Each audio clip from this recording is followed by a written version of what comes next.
This is the Relevant Podcast.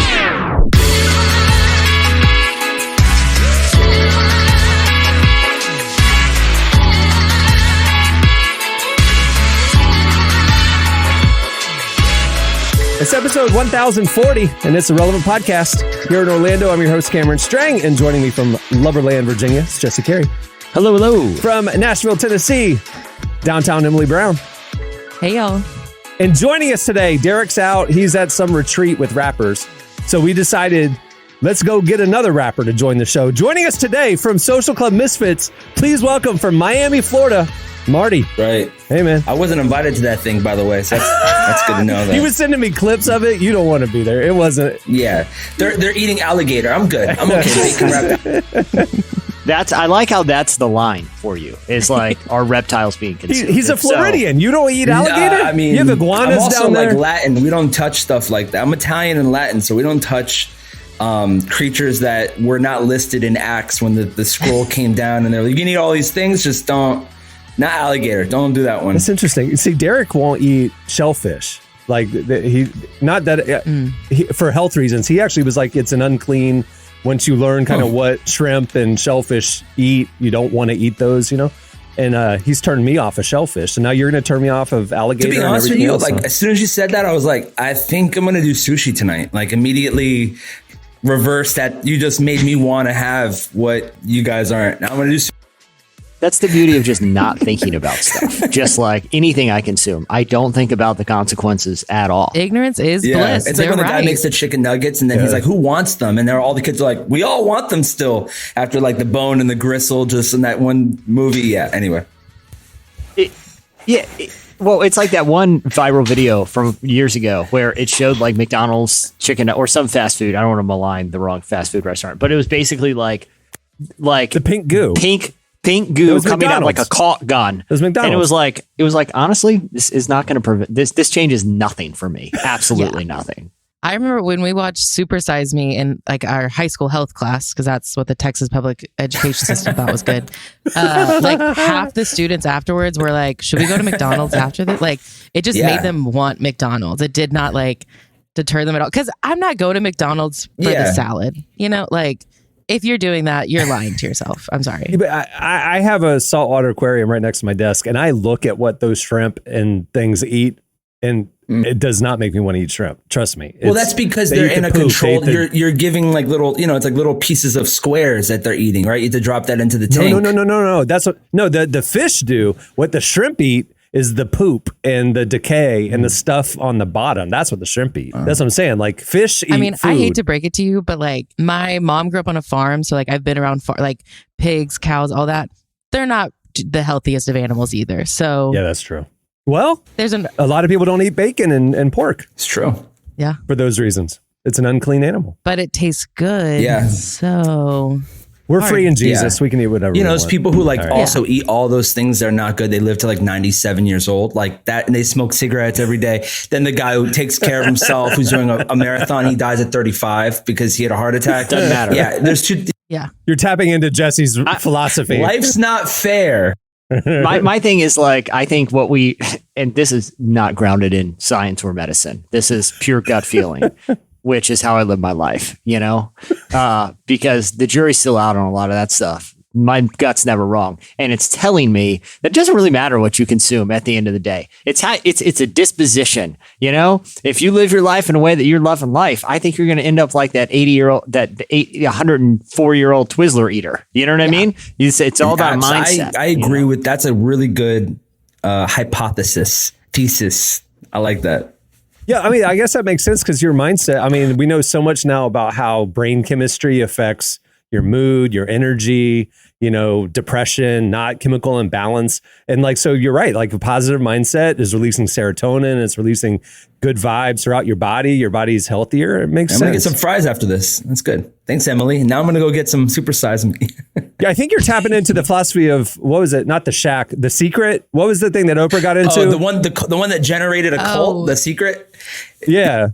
It's basically that. It's, I'm putting it out in the universe. Right. It's like positive vibes I'm putting out in the universe are like the hot dogs I'm putting into my body. They're going to return to me Yes. in valuable ways. Yes. That's I like I'm how thinking hot dogs about now it. say now using real meat. I'm like, what the heck were you using before this hot dog? I don't want to Yeah. know. I do not want to know what pre-meat hot dogs were made of. Well, you know what they're because I was about to say they put plastic in it, but you know what they're finding in fish, right?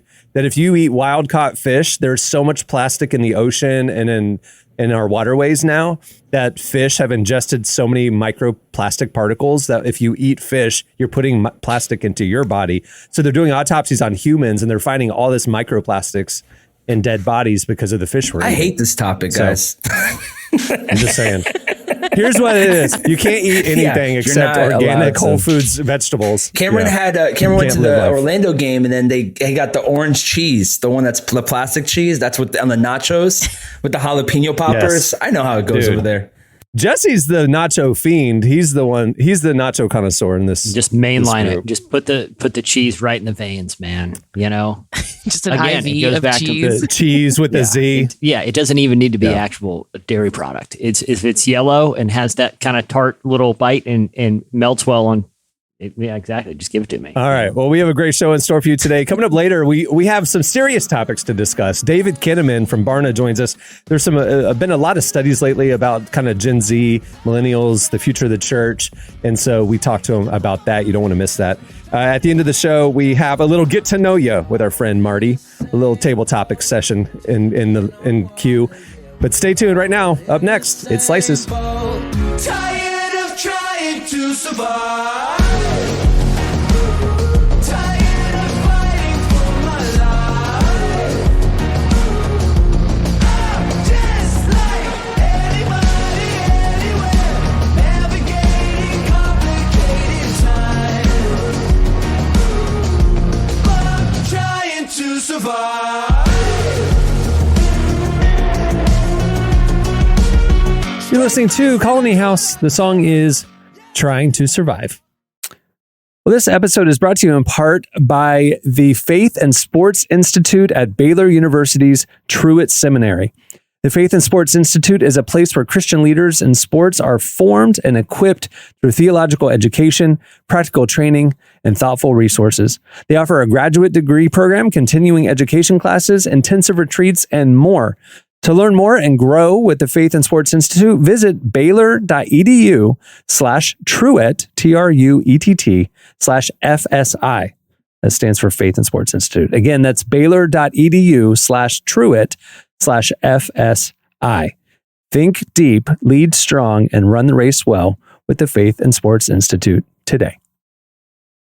Okay, it's time for Slices. What do you have, Jesse? Yeah, I wanted to talk about the MrBeast controversy. Is it a controversy? Is it? Well, that's my question, right? for people who don't know, he recently, he's the biggest YouTuber in the world. Recently released a video where he is providing cataract surgery for 1,000 patients who are suffering from various degrees of blindness because they can't afford the surgery.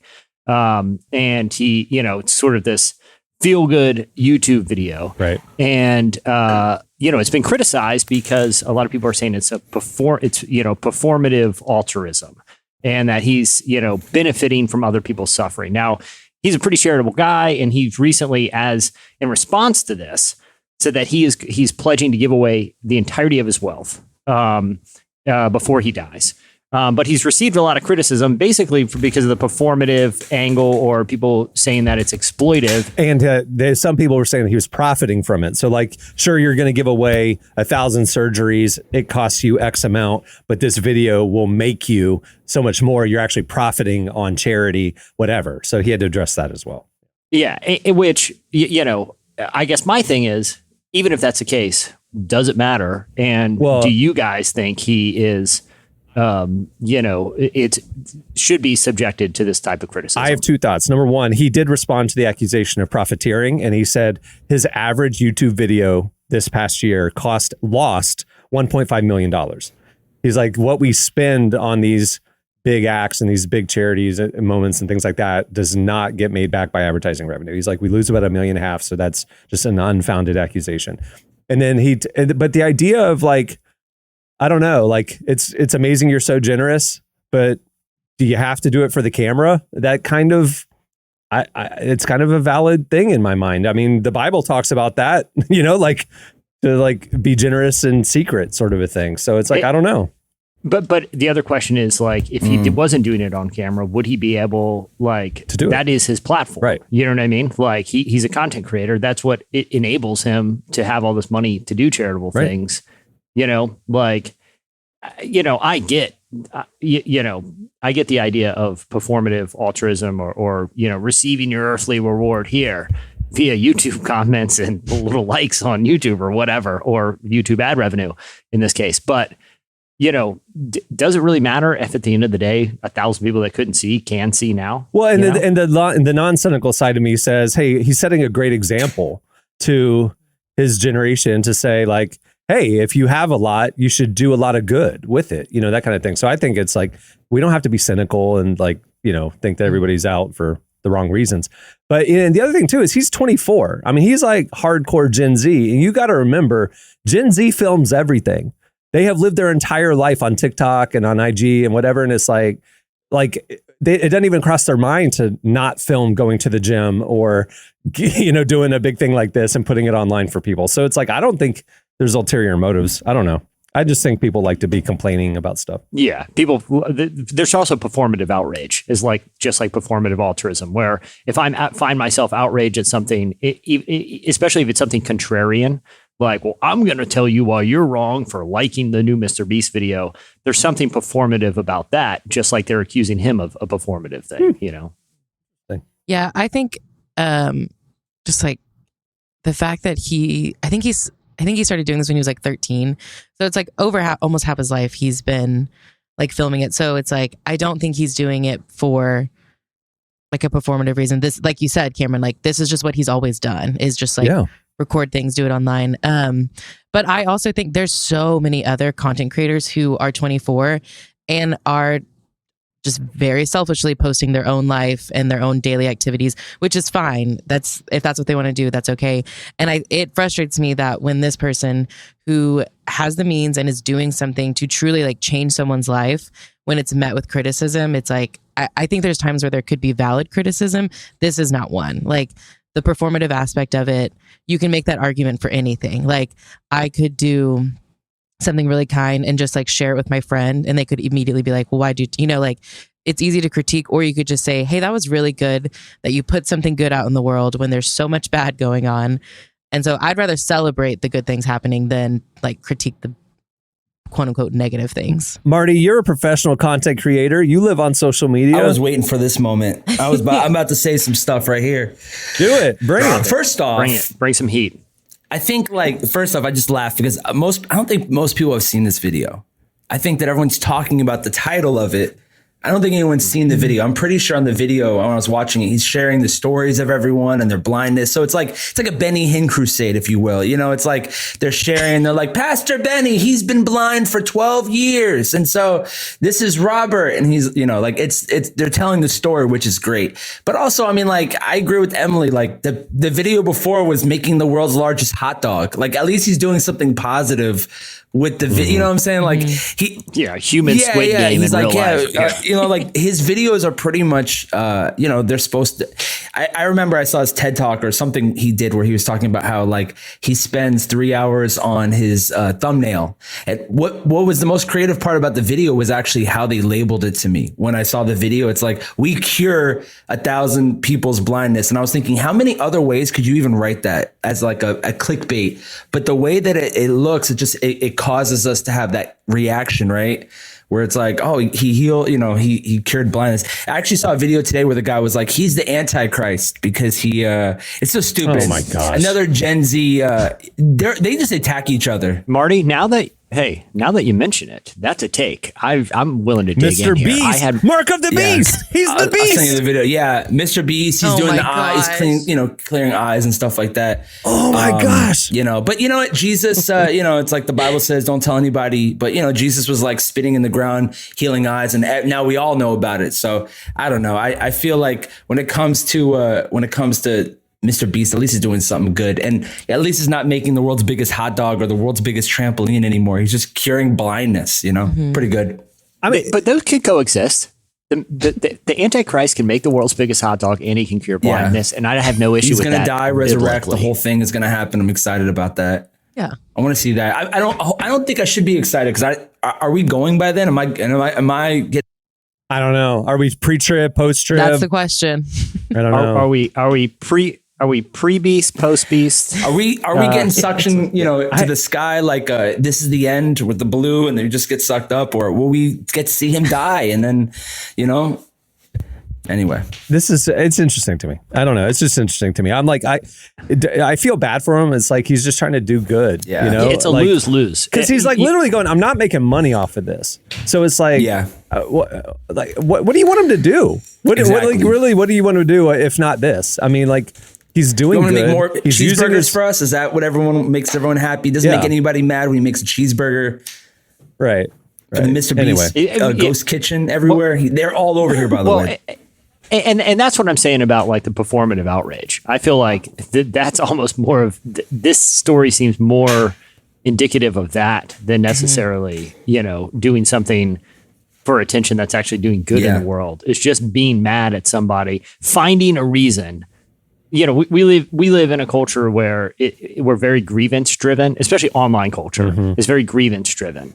And it's like everyone wants to be the first one to be mad about the new thing. And to a degree where I feel like that is where the unhealthy performative like algorithms are rewarding that more than they are. Oh man, can you believe this guy helped a homeless person and now he's getting clout on Twitter? It's like, that's fine. Let's get more of that instead of getting clout for being mad at this person helping the homeless person. I agree with you, man, because it's like I feel like in the last 6 years, the partisan political discourse and the fighting and the arguing online, it's like, if somebody's on the other side of your line, if they're on the other side from you, no matter what they do or say, you have to find the thing that's wrong about it and criticize it. And I think it's just like ingrained in our culture now that if you're unfamiliar with somebody or you don't really know MrBeast or what his motives are or whatever, you're going to assume negative things about them because that's just how we've been taught over the last 6 years, right? So it's like everybody's looking for the thing that's like not adding up or what's his real motive. And it's like just negative, man. How about he's just a 24-year-old kid with a massive platform doing some good with the money that he has? I mean, it's like, let's just relax a little bit here. But taking the same posture for any random person that you want or celebrity that said the right thing the wrong way. Or, can you believe they didn't say this when they... Right. It's like, why didn't they say X, Y, Z? Yeah, that's what I mean. Like, or like, how dare you care about that cause when what about all these other causes that you didn't mention? Yeah, exactly. That sort of grievance-driven posture instead of one that's just giving people a little more good faith approach to it. Here's my I think Jess is going to like the conspiracy theory about this because you already like sure the Antichrist thing. It's just a video I saw on TikTok, but I have a huge feeling. I have a theory that there's marketing companies that specialize in the outrage. Right. So I saw something the other day about like a makeup company and the lady's like, the makeup is made by someone who is like into witchcraft. Right. That was one of the theories they had because she's like, my skin cleared up. And like, then I stopped using it. I started breaking up. There's a whole thing on TikTok. And I'm like, there is marketing that witchcraft money. was Like involved. he is, most people who have never heard of MrBeast now know about MrBeast because of this. So could it be that also you could manufacture outrage and have companies do that with these like AI accounts and bots and stuff? Like, is that an option where? Wait, so you're saying your theory is that he's got bots out there criticizing him to like make us be talking about MrBeast for the last 10 minutes? Yeah. So now I am outraged at him. I'm outraged for him trying to make me outraged, even though I wasn't outraged. Now I am. When I heard that Zack Snyder, when he was doing the Justice League cut, when they found out that all those bots were AI and that like people like we want the Snyder cut. Like they found like 78% of that was like AI and like fake account. There's a fake outrage that just off its own momentum let him finish his movie. So I feel like fake outrage is a business. And if there's a marketing company that specializes in that, like, because really he has done nothing wrong. He's doing something great, like Emily said, for the world. But the fact that we can create outrage. Now my mom's asking me about MrBeast. She's like, who is MrBeast? My mom never knew about, unless it's on 700 Club, my mom doesn't know what's going on. So the fact that, you know, that happened, I'm like, oh, okay, like maybe this is a little too smart, you know? That's funny. All right. What do you have, Emily? Okay, so Valentine's Day is coming up, and a San Antonio zoo has announced that for a small donation, they will let you name a cockroach after your ex, and they'll feed it to an animal. Oh, wow. So I can name a cockroach and watch it get eaten by an animal. Yes. You went all out with that one, Cameron, didn't you? You went all out with that one. I didn't know we were dropping names. Yeah, here. dropping names. Okay. All right. If anybody wants to donate in my name, the name is I would love to see that as a first cockroach. and last name. Okay, there it is, you know. And address. It's only $10. So if you have multiple exes you'd like to throw in, go for it. That's funny. But yeah, so it's, you know, it's kind of an interesting version of therapy, I think. I don't know if it actually works, but it makes it interesting. Is there like a webcam where you get to watch get eaten? Or is it just you know that it's happening? I can't handle the fact that you keep doing the name. Let's bleep this, Jason, in post. By the way, I'm going to go ahead and just as a longtime friend of the show, just bleep it or just punch in some other. You should be like friend, you know, like just someone else's voice. Friend. If friend gets it gets eaten by what again? This the zoo animals. Just any animal? Yeah, just different animals. Oh wow. Wait, what, do they well, I guess feed cockroaches? Yeah, that's what I was like. probably What to eats the a cockroach? Snakes, probably the snakes and spiders and stuff. Maybe. You can also, if you don't want to do a bug, you can do a vegetable for $5 or a rodent for $25. They're just making money right now. They're just making money. They are. I was going to say this sounds like a scam to me. I'm just straight up like it's like you can name a star. And it's like, they're not, who's registering this? Like, who, you know, who's like in charge of space real estate? And we're like, he's, you know, he paid $10 for that online certificate. That star is his now. The entire planetary ball system around that ball of gas. He went to this random website and printed off the certificate. So that's what this seems like, you know, it's just kind of a little novelty scam. But where's the $10 going to? Just zoo upgrades? The zoo. They got to raise money. They're broke. Terrarium upgrades. Good for them. I will say you can do, I think my favorite one is you can do like a package, which is $150, but they send, so when you pay for it, you get a video. But for the $150, they will send a personalized video to the recipient of the Wow. No. Wow. Well, Cameron's all in right now. You might want to just drop the link below. Say it's getting a little weird. It's getting a little weird. That's petty. I love it. It's getting weird at the zoo. Yeah. Someone at the marketing person at the zoo has suffered heartbreak. recently been He was doing it Absolutely. before, and they just caught up to it. There you go. Yeah, that's They're like, we got to monetize this this. is smart. This is very, very okay. All right. You know. But who would send it? Like they win if you send the video to the ex. You know what I mean? They're like, oh, I'm still on your mind. I've moved on. You know what I mean? You don't send the I think video. if you're paying $10 for a cockroach to eat your Can ex, you send them the cockroach? Is the question. Send the the live box. cockroach. They open the box and cockroaches just come We're out. spiraling It's like the old because glitter now Cameron's bomb. getting ideas. And I he's like like, it. wait a second. Did they sell this? Send it to the house? Because I have the address. Wait, so we'll Let do me like a write this glitter down. bomb, but it's cockroaches shooting out all over the apartment. I like it. Let's do Yeah, it. this seems healthy. This seems very healthy for all parties involved, including the Absolutely. cockroach. Have you seen those YouTube and TikTok videos of like guys who are like getting their packages stolen off their front porch? love those So they videos. booby trap Yes. the package, and it has cameras and stuff, and then tracking devices, spray. and like fart spray, horrible sirens, fog. Like it squirts goo out of it. And it's so funny because you're watching the person on camera like freaking out and trying to put the box back together and they can't. It's great. Yeah. It's always some like We'll do that with the sad cockroaches. Latin family that has like a flag on the wall in the back and like it's like really like dingy how like they need help. And so it's like now all their stuff is glitter on it. Their Mexican blanket of a Jaguar has glitter all over it. You know, it's the whole thing. So sad. It's always in like downtown California. It's like Inglewood. It's like a family that actually possibly needs stuff. And now they have glitter all over their, you know, it's a 1-bedroom studio. And they're all huddled around opening this package of Beats by Dre. It's always a sad video if you really think about it. Yeah. If I caught like one of the, porch pirate, like taking my, my Amazon box, right?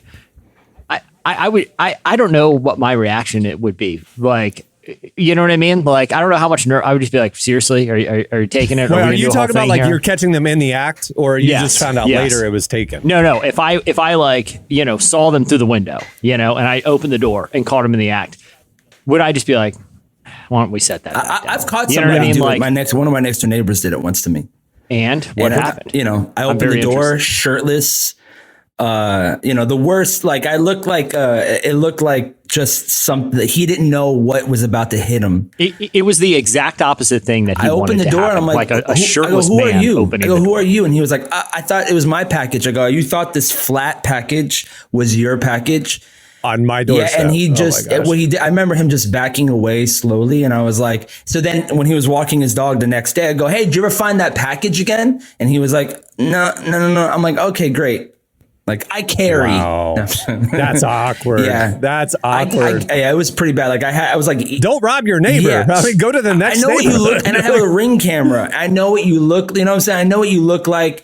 And he's got such an. I was about to say his name like you, Cameron, Killer Cam over here, but I don't want to do because he's my next door neighbor. But I was like, what are you thinking? What were you thinking when you thought that? I'm like, you picked the right one. 9 out of 10, no one would have came out. I'm the one out of the 10 that's gonna No, my idea is I'm going to package myself up in a big like Casper mattress box. big box. Okay. Don't open till And Christmas. they were like, you oh. know? Yeah. Very fragile, very expensive, dollar signs all over. And then wait till the surprise and they open that bad boy up at their house and it's me in there. You and a bunch of You know? cockroaches. Yeah, you with glitter Yeah. that you just like Yeah, throw you just out. throw the glitter at them. Snowballs, glitter in people's eyes. The Latin family's crying. The kids are on the floor.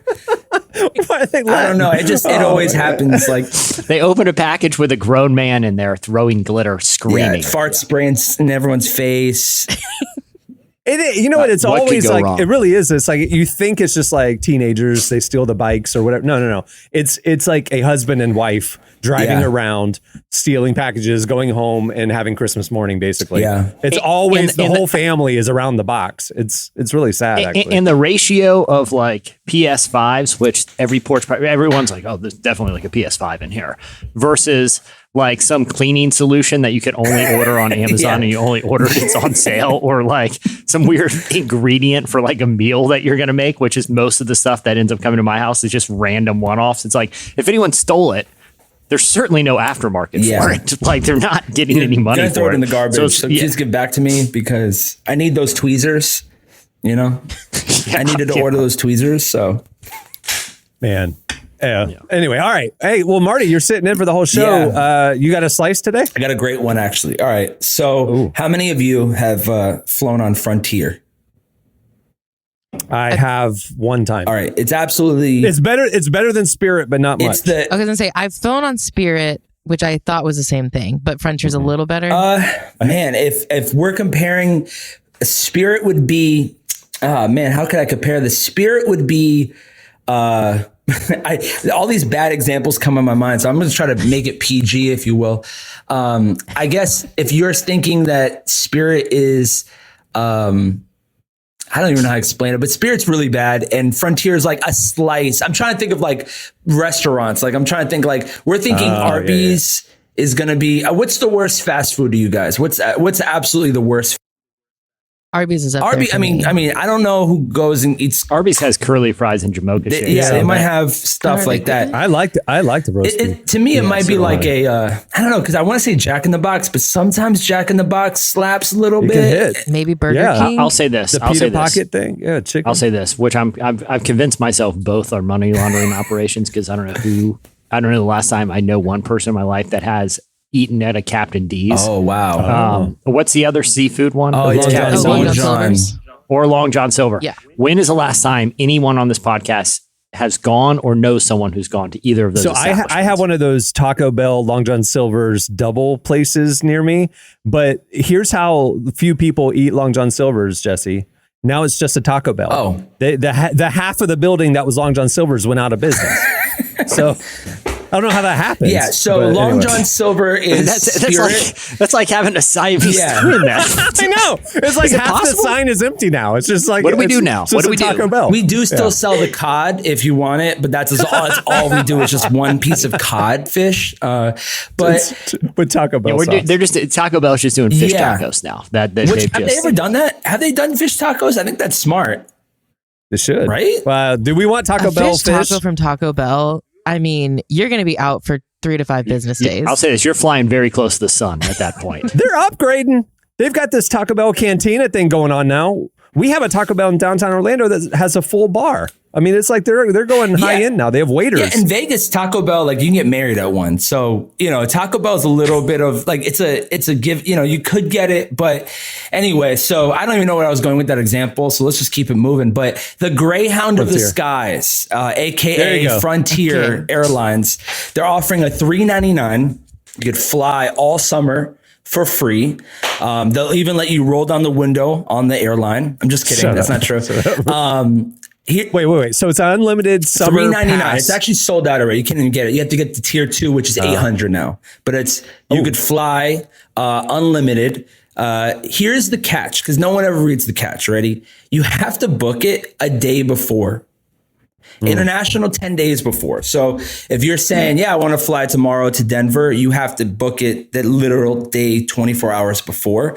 That's the catch. International 10 days. But yeah, you could fly. And then, Frontier goes 6 places. I don't know. I mean, it's everything's out of Denver, It's always like, it's not even like a normal airport. It's like they have to come out of the Illuminati airport, which is the Denver. You guys know about the Denver airport being... Oh, yeah. It's crazy. Yeah, it's like a swastika or whatever. It's like, if you look at the sky, it's like really sketchy. But yeah, they fly to like Puerto Rico, place in Mexico, and like I think just 2 other places. Orlando. Yeah, Orlando. Yeah. So if you want to go and see a Denver game, you can go there. But anyway, it's $3.99. It's first come first serve. Now it's $800. You fly unlimited. I like the idea. I mean, it's just summer, general, so it's like... But you have to also buy your seat. That's another thing. You got to buy your seat. You got to take your bags out. You got to pay for your bags. yeah. By the end of it, it's a $300 flight anyway, just because of all the add-ons that you need to get. Right. I think they should have a lower tier because you can't pick your time or your destination. You just They get on the actually plane do, Jesse. and It's they're a going to land stand-up. wherever. You just stand up on the flight. Standing room only. Also, Back there's by the one bathroom. other catch. You have to be with the dogs under the plane. I'm just kidding. No. Yeah. But yeah, Spirit Airlines is offering that. I think. They're Spirit, Frontier. Frontier. Yeah. Actually, Spirit did it last year. Believe it or not. But I was going to confuse because they're both so bad, so terrible. I would not... if Spirit was offering it, no thank you. Yeah, they had to pay I would- us to fly. But, just think about this, right? How bad is business where now you have to offer a $3.99 fly anywhere Unlimited. across the country ticket to go to 6 or 7 different cities? And I don't know. I mean, if you would even buy, let's say you didn't buy that, you could still fly to Denver for $40. So, you're not really, that's what you're paying for. And it's literally a next day flight. That's the gimmick of it, which people don't read. They just buy it and they think they can fly. You have to wait. It's like, and then I've flown Spirit. I tried to fly Spirit once. The plane never came. The plane that was stranded, and I was stranded in the Atlanta airport for 10 days or something like that. The flight never came. And then I was like, hey, what happened to this flight? And they're like, it crashed. We don't even know. I was like, okay, everyone but a baby died. Oh, okay, great. Good to know. Can I get the next one? It's just such They don't even cover Spirit airline crashes on the news anymore. Yeah, they don't. It's like Unstoppable. It's more news if it actually makes it Bruce to the Willis destination. survived in Unstoppable. When I went on the plane, everyone died but one little baby, and that was baby Bruce Willis from Unbreakable. But yeah, I don't. You have to pay me to fly Spirit. I don't think I could ever do that. I like how also when I was reading the article, there's very little details because Frontier they hide everything, right? So it's like Spirit. If you wanna get a seat with a cushion, you got to pay an extra $50. Mm-hmm. You want an armrest? Yeah, That's $50. Yeah. You want some water? That's gonna be $15. So seat belts like 20, I think. yeah. You want a bag? You want to bring a purse that's really, really small? $25. So Spirit's going away, right? Good. They merged. Good. It's gone. With who? It's JetBlue. Oh, they probably bought their routes, had to buy the routes. That's what they're paying for, the routes. They're gonna, and all the planes and everything, they'll all get rebranded JetBlue. So Spirit's going away. So now Frontier is pulling up the rear and all the airline. The Greyhound of the sky strikes again. Yeah. All right. That'll do it for Slices. Stay tuned. Up next, Dave Kinnaman joins us.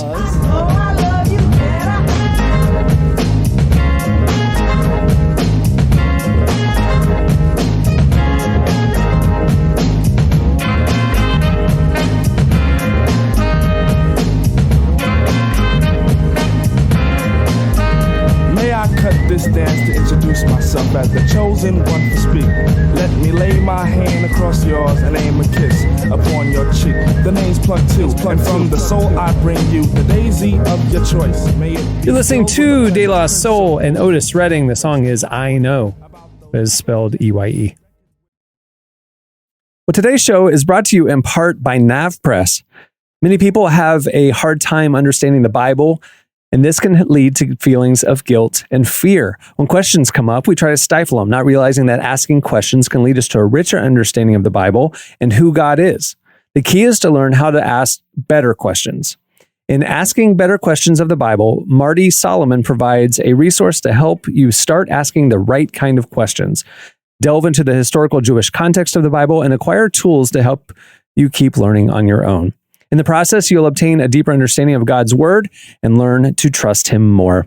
Use code BetterQuestions25 at navpress.com to save 25% off your copy today. Again, go to navpress.com and use code BetterQuestions25 to save 25% off this new book.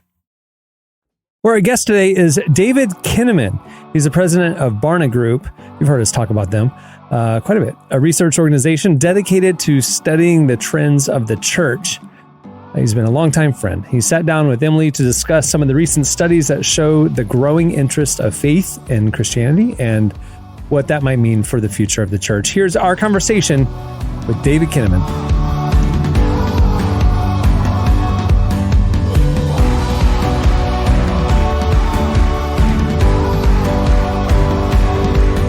I feel like I've heard so many other reports that say that Christianity is on the decline and it's losing interest, but your report kind of shows that those are just sort of hearsay and that's not actually what's happening.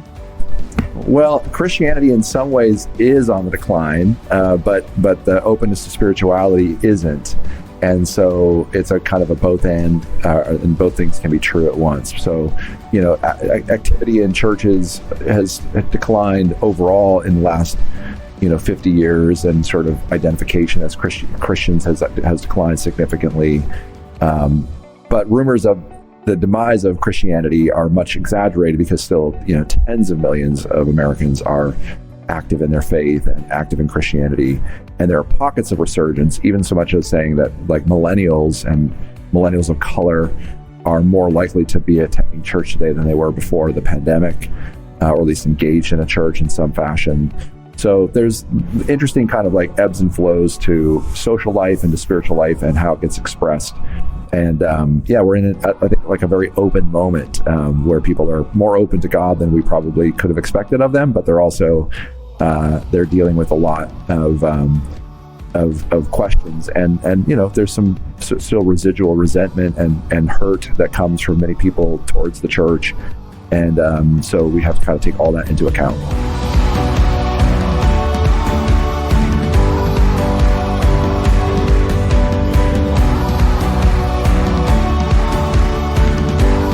Like the openness to spirituality, I think so many people read that, specifically Christians read that as they're open to Christianity, but you're saying it's not just Christian faith, it's like any sort of religion, is that right?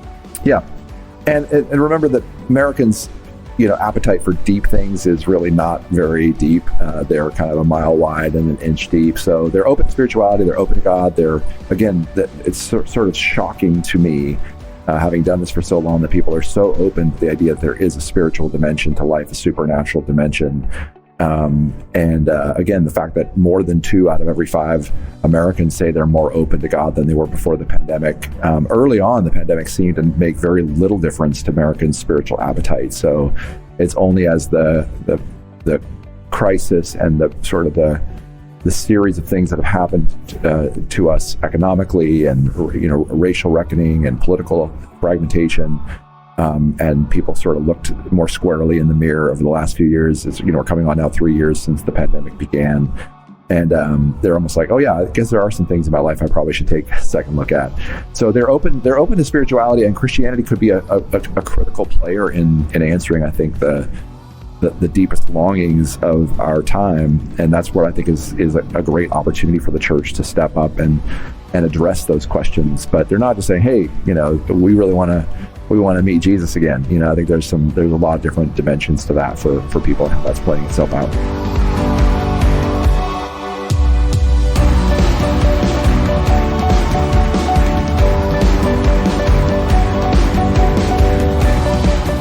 Yeah, I feel like I've noticed that too, that it's not that people want to just hear about the Bible, but like you said, like they want it to apply to their life in like a very tangible way. And I think underneath the surface of that too, there's good, healthy questions around what does it mean to be a member of the church? Like, why does the church still matter? And what does it mean to be, after COVID, especially with all the hybrid or online worship, or, I actually think we are, embodied physical people in the physical connection and community. If we are physically well enough to do that is important. But I also think that the church prior to COVID was unrealistic about the notion of what people were doing online, that there's a sort of, it's a big word, but a pedagogical revolution happening in our midst. How people learn, how they think about, what they know, how they know it. And this is a little theory I have that, just like music piracy 15, 20 years ago changed the way people accessed music, and finally enterprise and business had to come up with new systems to distribute music. So we have streaming, and obviously iTunes sort of revolutionized the idea that you could purchase even on a song by song basis, rather than on an album basis, and so there were business solutions to the notion of music piracy. But I think we're going through a period of what I call learning piracy, that people can learn what they want, when they want, at a price they want, all of which is essentially for free. I mean, you can learn, you can get a PhD in anything really if you just were intent enough. And people who are autodidacts, self learners, it's the heyday for that, because you can just go down any rabbit hole on any topic. And I think our digital age is now mediating knowledge. It's telling us what to learn. It's like the algorithms are picking the things that they think we're interested in, and they're going to be far more accurate to our interests and our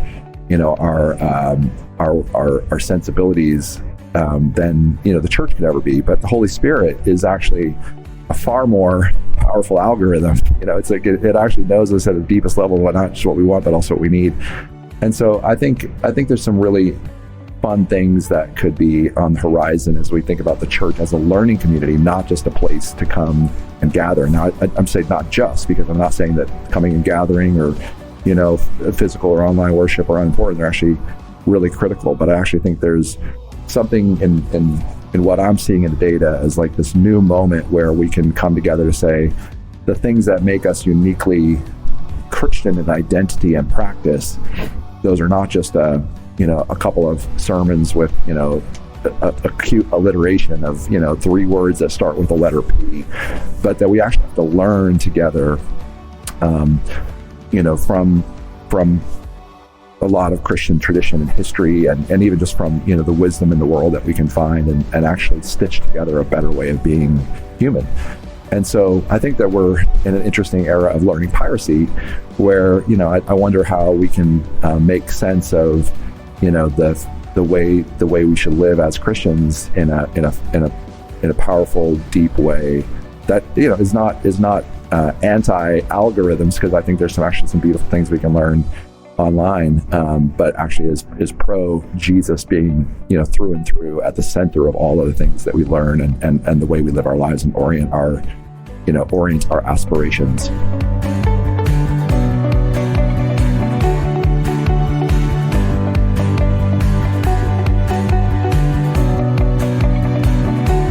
That was David Kinnaman. If you don't check out what they're doing over at the Barna Group, you should. It's insightful stuff. All right, stay tuned. Up next, it's Table Topics with Marty.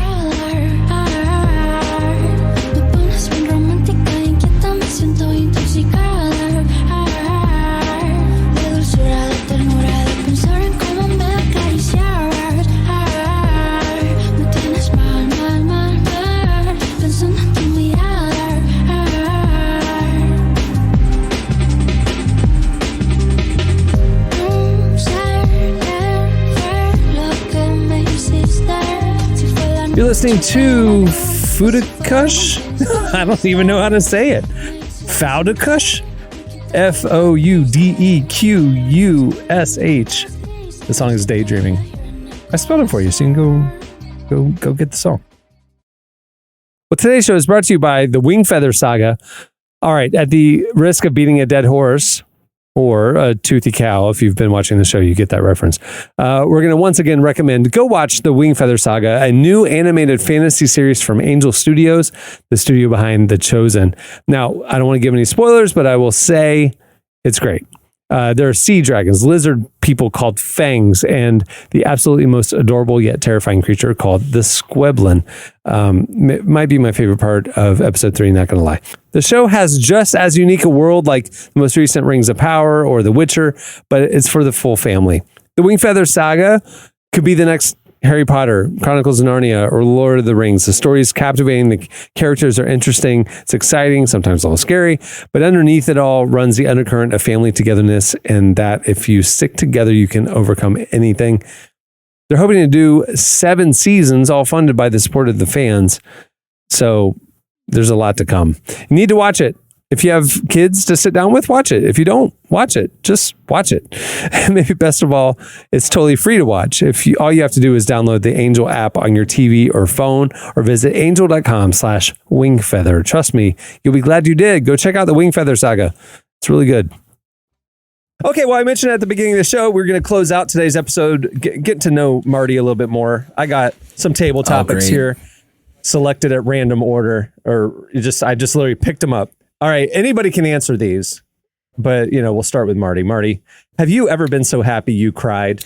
Yes, I cry a lot, actually. I'm a big crier. Out of happiness when you watch like MrBeast videos? No, okay. No one's going to relate to me here. No one's going to relate to this, all right?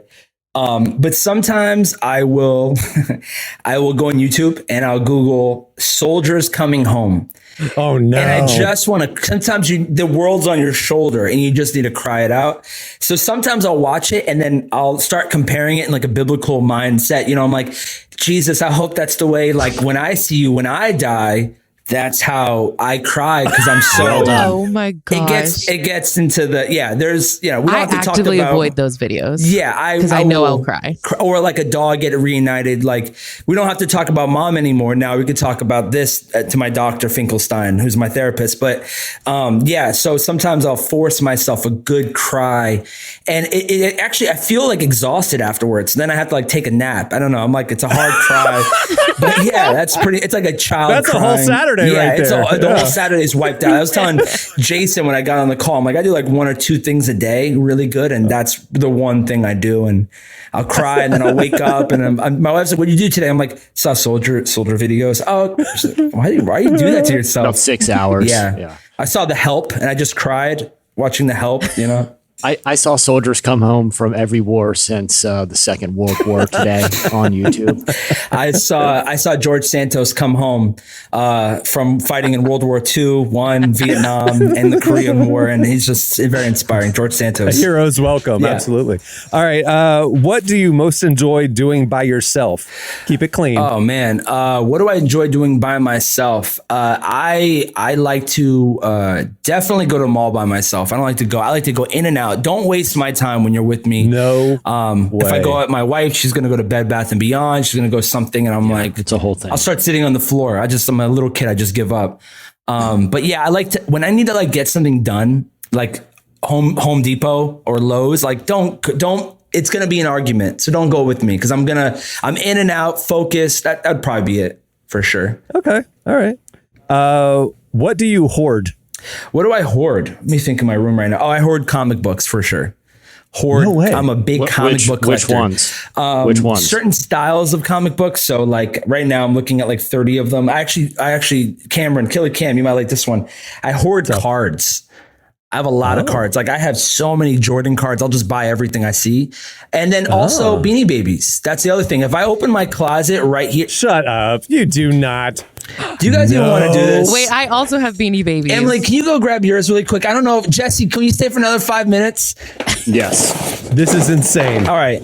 Here's the truth. All right. When we're talking about Beanie Babies, He's showing us his Beanie Babies. guys, okay, so here's the thing. Wait, I the turkey one. I love that one. So here's the thing. This is an original one I bought. We were on the road at one point, and I was just kind of bored, and I was like, I want to buy Beanie Babies. So I looked up the top 10 rarest Beanie Babies and just went ham. I mean, Princess Diana Beanie Babies, stuff that's like this guy right here, which is like an original Beanie Baby, curly over here. Like so I thought it would be a great idea to start selling them. Nobody wants them. They just are there. And so now I'm stuck with about 200 Beanie Babies that are extremely rare. So, really, I jumped on this podcast because if anyone wants to buy some, I'm just kidding. Out of desperation. Yeah, I have I literally, this is an extremely rare one and it comes in a pack of 3. I have all 3. I have all 3 colors. Have you seen the documentary? I have on Vice. It's so good. Yeah. Well, there's I think it's a series on Netflix. There's one on watched- HBO really? Max. Too. HBO Max. That's what it is. A whole Beanie it's Baby. really- with the divorced couple. Have you seen that one? Yes. That Where one's they on have Vice. I saw. Yeah, they had it in the 90s when Beanie Babies were so big. They sat on the ground with their, they like fully suit, like pantsuit, and they're splitting Beanie Babies one, and like there's a line, and like the wife has like 30, the husband has, and they're just splitting, and they're talking in the. We had to find the transcripts of that because I need to know how they priced out, because everything is public record.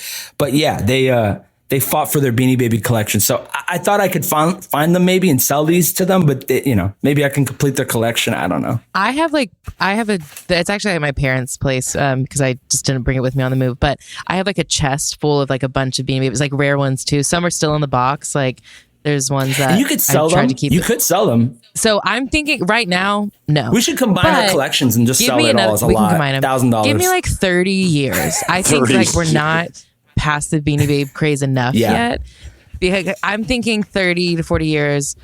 By the time my kids eventually the novelty nostalgia thing will come back around, right? I mean, I don't know. Somehow I think they're going to be worth less. Right. So I'm just holding on till that. So like my nephew and nieces, I actually don't really let them play with the Beanie Babies because I'm like, I need these to be in good condition for when I sell these Emily, and make $1 billion. These poor deluded people on that HBO Max docuseries believe the same as you.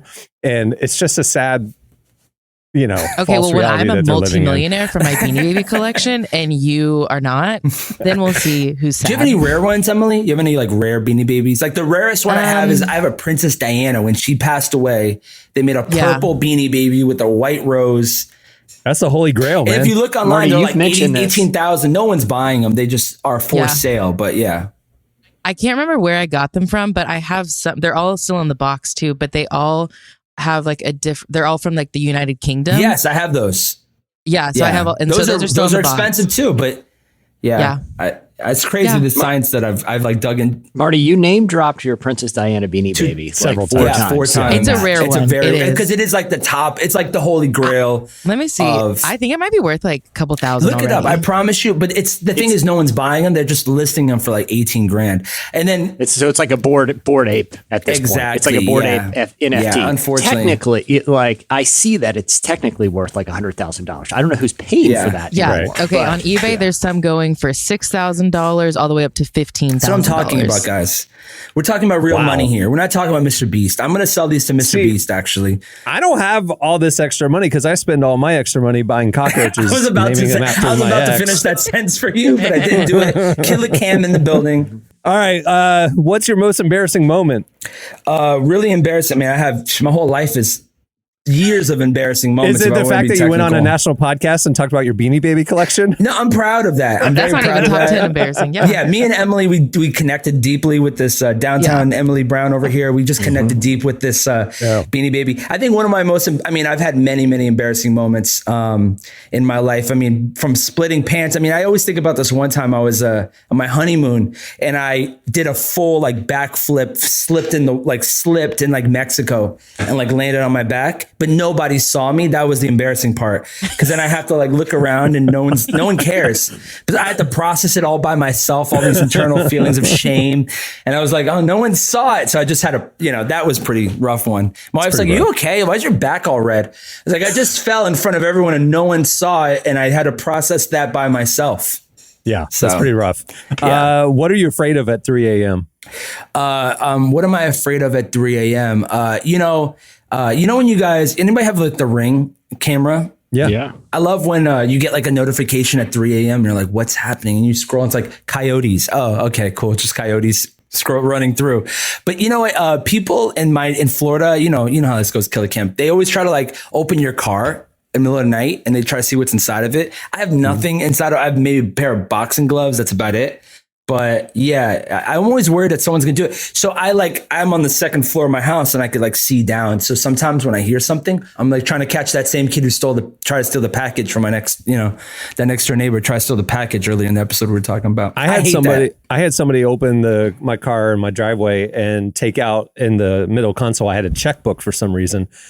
They took the checkbook. They didn't touch anything else. So I didn't realize anything was taken, right? Oh, wow. Until like my bank calls me a few weeks later. They've been passing checks. I mean, my account was completely depleted. They've been like writing checks, but then they researched it or they investigated it and they were writing checks to themselves. So it was very easy for them to figure out who stole my checkbook. Like, what idiots? If you're going to be a thief, be smart about it. Come on. Do you guys remember when people would steal your account? This is like in the 90s, but when someone would steal your account, you could see like the information about them. The bank would send you like, hey, here's their address. I don't know if you guys remember that. They'd be like, hey, and like they live like 3 blocks away from me. I'm gonna catch these people. That's what the type of energy I'm on right now. I'm gonna catch you. All right, last question. Who are your role models? Role models, man. I don't know if I really have any. I think one of my favorite people to watch is of all the Christian people in the world, all these good answers that I'm going to give. One of my favorite people to watch entertaining wise, I love Action Bronson. I know that sounds funny to say. Really? Yeah, I really love, I mean, I think I love to cook, so I connect to him. I'm from New York. I connect to him. We both love the crappy Knicks. I connect to him. Something about him, I was talking to my wife the other day. I was like, I bought his book, the cooking book that he had. It's really funny. And so he's not a role model, but he's someone I always love. Like I'm invested enough to buy merch from him. But I don't really know if I have any role models. I mean, I don't want to give you an answer. You don't have a mentor? You don't have a hero that you grew up like idolizing? I'm Gen Z. No, I'm not Gen Z. I'm probably one above it. We don't have mentors. We don't have anybody that's guiding us. We're just making terrible mistakes. And every mentor I pretty much has had a sexual scandal. So yeah, I don't really have any mentors anymore. I mentioned this the other night at dinner. It came up. Every pastor I've had as an adult is no longer in the ministry. Yeah, 100%. They should be podcasters. That's my theory on it. Like, there's a lot of pastors that need to be podcasters because there's no accountability. You do anything you want. All you got to do is just preach right here and then keep it moving. Instead of being a pastor. Yeah. Don't be a pastor if you're going to, because I even have almost every single church I've been to, like the first church I was a part of this past. I even came from a church that when I got saved, I had a scandal and the pastor ran off with somebody in the church and it was a whole thing. And I ended up leaving the church from that specific moment. But yeah, I don't look up to pastors anymore because I'm like, also I have this thing where it's like, you ever talk to a pastor and you're like, how's everything? And they're like, church is good. I'm like, I didn't even ask about your church, right? But that's your identity. You cannot separate it. Yeah. Right. So yeah, it's I used to have pastors who I really look up to. I'd be like, man, I really love, I'm not going to name drop like Killer Cam, but I was like, I really love this guy. And then I'm like, oh, great. He was caught in a hotel with 4 men. And they were curing blindness. I guess I don't know what they're doing there. Well, that's just sad, man. I'll be praying for your reality that I live in. So that's why I watch videos of soldiers coming back home. Exactly. So that's great. Just to cry a little bit. That's so funny. All right. Well, there you go. That's some table topics with Marty. We need a jingle for that. Table topics with Marty. All right, dude. Thanks for sitting in with us today. It was a lot of fun. We'll do it more often. We got to do this more often. Bro, I love doing this. All right. Hey, before we wrap things up, I want to thank David Kinnaman for joining us today. Make sure to go check out everything they're doing at Barna. It's good stuff. Also, check out some of his books. He's authored a number of them, and they're all good. Also, if you like the show, if you like this podcast, you're still listening, but you would love it even more if there weren't ads, you can have that. All you got to do is sign up for Relevant Plus. It's our premium ad-free content experience membership. Plans start as low as $250 a month. You get this podcast ad-free. You get an exclusive subscriber podcast each week. You get ad-free unlimited reading at relevantmagazine.com. You get an ad-free, beautifully enhanced version of our quarterly digital magazine, and a lot more in store this year. You can find out all the information right there at relevantmagazine.com. Just click there on the header or on the nav bar where it says Relevant Plus. It tells you everything you need to know. All right. On that note, we'll wrap things up. I'm Cameron Strang. I'm Jesse Carey. I'm Emily Brown. I'm MrBeast. I'm just kidding. It's There you Marty go. in the building. What's going on? All right. We will see you guys on Friday. Have a great week, everyone.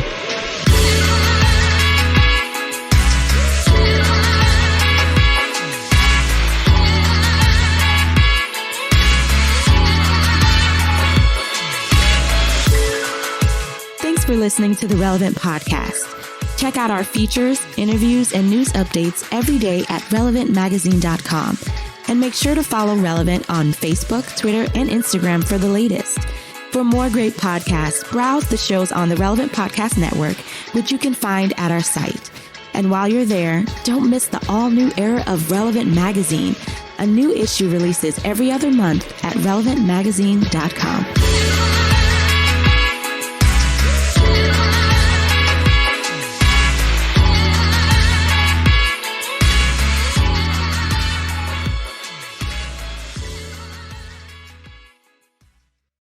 It doesn't really matter what you consume at the end of the day. Relevant Podcast Network. Download Upside and start getting cash back wherever you roll. It's like having your own hype man.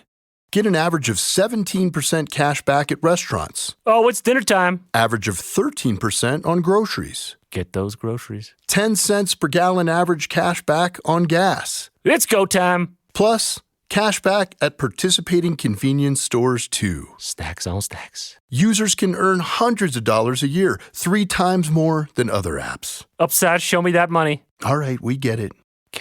It's easy. Just sign up for the free Upside app and start getting cash back for doing you. Download the free Upside app and use promo code DOYOU10 for an extra $10 cash back on your first purchase of $10 or more. That's promo code DOYOU10 for an extra $10 on the free Upside app. Get cash back for doing you with the free app from Upside.